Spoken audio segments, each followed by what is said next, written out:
Днес е понеделник.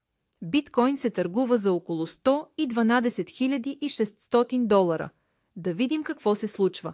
Съветник по крипто на Тръмп смята, че мечи пазар няма да има още години. Други анализатори обаче са по-предпазливи.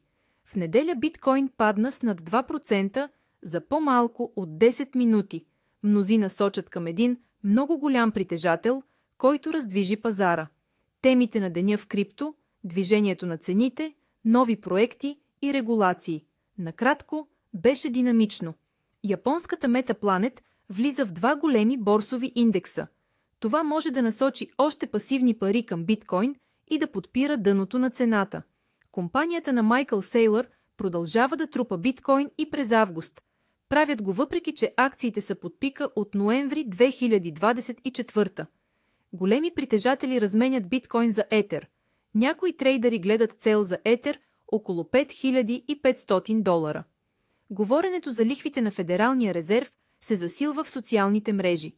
Това може да е предупредителен знак за крипто. Биткоин вече е около 1,7% от всички пари по света по изчисления на наблюдатели. Печатането на пари продължава, а покупателната сила намалява.